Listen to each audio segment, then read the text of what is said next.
आज मंचासीन सभी हमारे अपने मेरे परिवार के चौधरियों को, बड़े बुजुर्गों का नमन करता हूँ। सामने मेरी पूरा कुनबा परिवार बैठा है। हम लोग यहाँ सम्मिलित हुए क्योंकि आज एक विशेष तारीख है। आज एक जश्न सा माहौल दिखाई दे रहा है। कष्ट तो बहुत है किसान के लिए। किसान का तो जीवन संघर्ष का है, हमेशा ही रहा, आज भी है। लेकिन कुछ ऐसे मौके होते हैं कि हम लोग खुशी मना सकते हैं, और आज ऐसी ही तारीख है।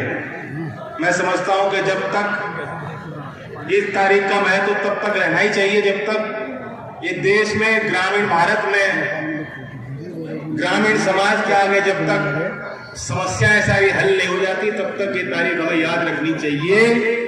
क्योंकि बाबा महेंद्र सिंह टिकैत जी का नाम लेते ही गांव का आदमी ये विश्वास करने लगता है कि मैं अपनी सरकार से, अपने जनप्रतिनिधि से मांग सकता हूं, ले सकता हूं, अपने समाज का जो दायित्व मेरे कंधों पर है उसे निभा सकता हूं। यह आत्मविश्वास की भावना जगाने का श्रेय जो बाबा टिकैत जी ने आंदोलन की शुरुआत की उसे दिया जाता है। मेरे लिए वो मेरे अपने घर के जैसे बुजुर्ग होते हैं। मेरी याद, उनकी याद मेरे मन में आज है, जिनको मैं सजो के जीवन भर रखूंगा। बहुत लोगों के लिए वे आदर्श थे, क्रांति की चिंगारी थे, धरती पुत्र थे।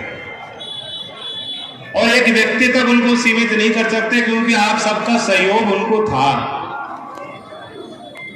इसलिए एक तरह से एक सामाजिक आंदोलन के रूप में आज हम उनको याद करते हैं, उनकी स्मृतियों का ध्यान करते हैं और उन्हें श्रद्धांजलि देते हैं। आप सब जो वहां बैठे हो, आज पीछे मुड़कर अपने जीवन में आप गौर करोगे, देखोगे जो उस समय बुजुर्ग थे वो तो कम ही होंगे आज, लेकिन जब आंदोलन की शुरुआत हुई जो जवान थे, याद करो वो दिन, याद करो वो पल। आपके जीवन का बहुत बड़ा हिस्सा आपने उनको दिया। और कैसी मासूमियत थी, मासूमियत ही कहोगे उसको, भावना के बाबा टिकैत ने कहा कि बैठो, और सारे काम छोड़ के, परिवार छोड़ के, अपने जिम्मेदारी छोड़ करके आप लोग उसमें जुटे।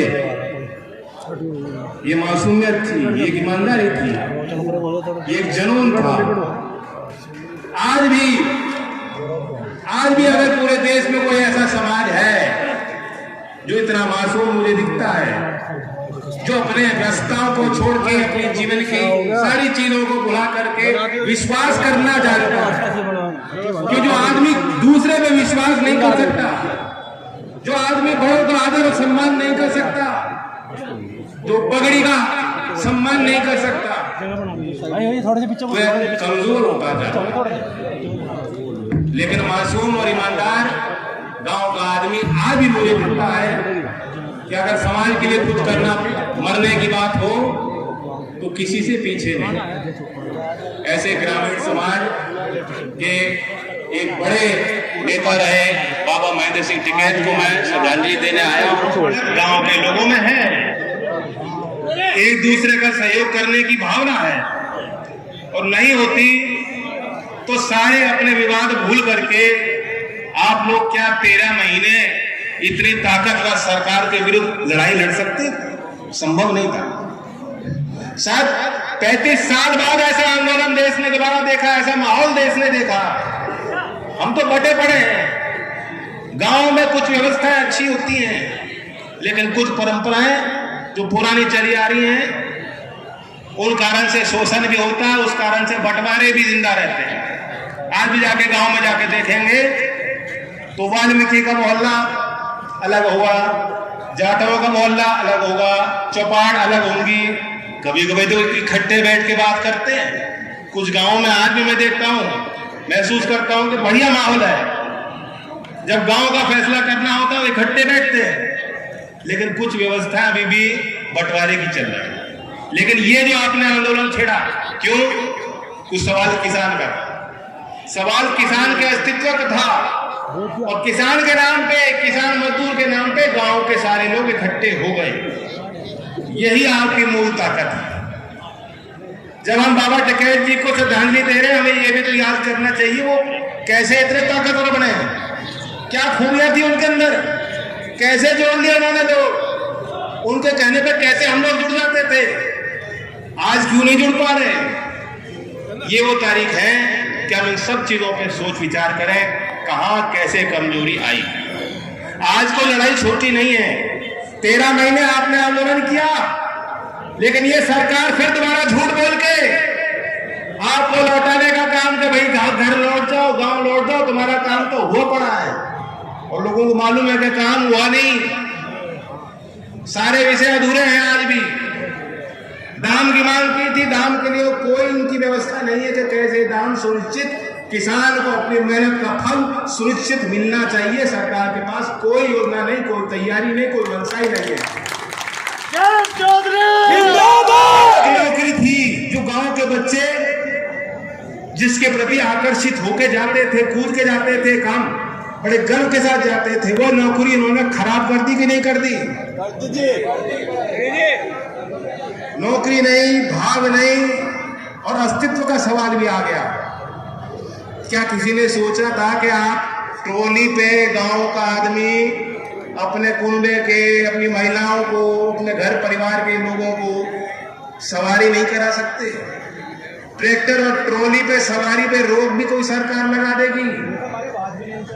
आपने देखा, अभी परसों की तो बात है, योगी जी किस वाहन पर सवार होकर शोभा यात्रा निकाल लेते? मैं सवाल पूछना चाहता हूं, क्या उनकी शोभा यात्रा पे कोई कार्रवाई पुलिस करेगी? क्या उनके वाहन को सीज करेगी? तो सरकार आपको धमकी दे रही है कि किसान आपकी ट्रॉली भी सीज होगी, 10,000 रुपए का जुर्माना भी होगा। और इसे जुर्माना मत मानो, ये तो राहत दे रहे हैं। हाँ, आज एक किसान ने किस्सा सुनाया कि पुलिस वाले ने जब उसे रोका और डंडा चलाया, 2,000 रुपए वसूल लिए, कहा 8,000 रुपए की बचत दे रहा हूं।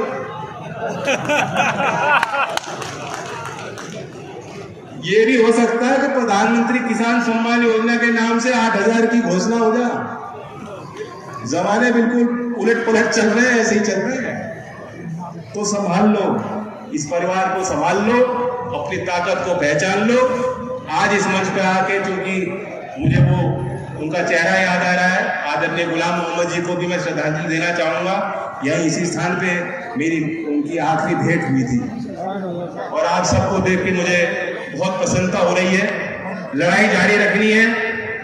इस क्षेत्र का भी एक मुद्दा है जो मेरे संज्ञान में आया, और ये सरकार की वादा खिलाफी का एक जीता जाता उदाहरण है। चुनाव आया, इन्होंने कहा, अमित शाह जी ने कहा किसान पे बिल नहीं आएगा, एक भी बिल किसान पे आएगा नहीं।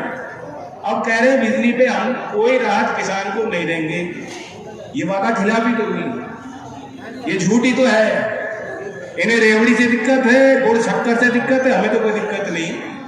यहाँ है तो मुजफ्फरनगर में जिसको रेवड़ी खाने से दिक्कत हो, हम तो नहीं मानते। झूठ बोलने से दिक्कत है हमें, परहेज हमें इस बात का है। हमें दिक्कत इस बात से है कि आप झूठ बोलते हो। आपने झूठ बोला बार बार। मोरना मिल के विस्तारीकरण की बात हमारे लोग तो कह ही रहे थे। मुख्यमंत्री योगी आदित्यनाथ जी चुनाव में आए, उन्होंने कहा था कि नहीं कहा था, याद दिला रहा हूं, खुद कहा था हमारी सरकार बना दो, विस्तारीकरण हम कराएंगे। आज जब हमारे विधायक सवाल पूछते हैं तो सदन की कार्रवाई में लिखित जवाब उनको दिया गया है उनके प्रश्न का कि मोरने की मिल के विस्तारीकरण की कोई योजना सरकार की नहीं है। तो इस सब का विरोध तो करना पड़ेगा ना। अगर बाबा टिकैत को याद करेंगे तो कितनी बड़ी ताकत है, उनसे जूझना पड़ेगा, लड़ना पड़ेगा। यही संकल्प लेने आपके बीच आए हैं। मैं आपसे पूछना चाहता हूं, तो इसलिए 19 अक्टूबर हमने चर्चा की है। अगर आपका मत इसमें साफ हो और आप हमें आशीर्वाद दें तो इसी 19 अक्टूबर को मोरने पे किसान सम्मेलन रखेंगे। बिजली के, गन्ने की, मिल की सारी बात वहां करेंगे। आखिर में पद के कोई मायने नहीं होते, ये भी हमें टिकैत जी ने सिखाया। आपकी शक्ति है कि समाज के लिए आप कितना करते हो। लेकिन फिर भी आपके आशीर्वाद से मुझे एक पद मिला है राज्यसभा में, एक सीट मुझे मिली है। ये आपकी देन है और आपका हक मुझ पे बनता है। आज गांव में आया, इससे पहले भी मेरे संज्ञान में गौरव जी खुद लाए थे इस विषय को।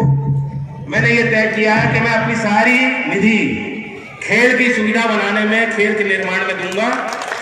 हरियाणा वाले तो हमसे बहुत आगे तरक्की कर चुके, उत्तर प्रदेश के खिलाड़ियों को भी गांव में वो सुविधा मिलनी चाहिए और इसलिए यही पास में गांव है साटू गांव।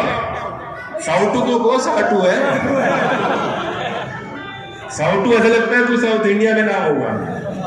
साटू गांव के भी मुझसे मिलके आए, वो चाहते हैं कि वहाँ स्टेडियम का निर्माण हो, जमीन उनके पास है तो उस व्यवस्था को दिखाऊंगा। मेरे लिए गौरव की बात है, बागपत के डीएम का भी मुझसे संपर्क हुआ।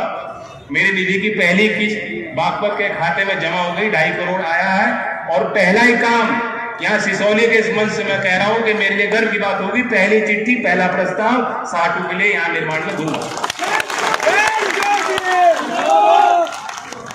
और अब चूंकि मैं भी यहाँ दूर से आए हैं, सबकी का सम्मान है और सबकी बात सुनने के लिए सब लोग यहाँ इकट्ठे हुए हैं। मैं धन्यवाद देता हूँ उस मंच को कि आपने मुझे अवसर दिया और हम नारे लेंगे, चौधरी चरण सिंह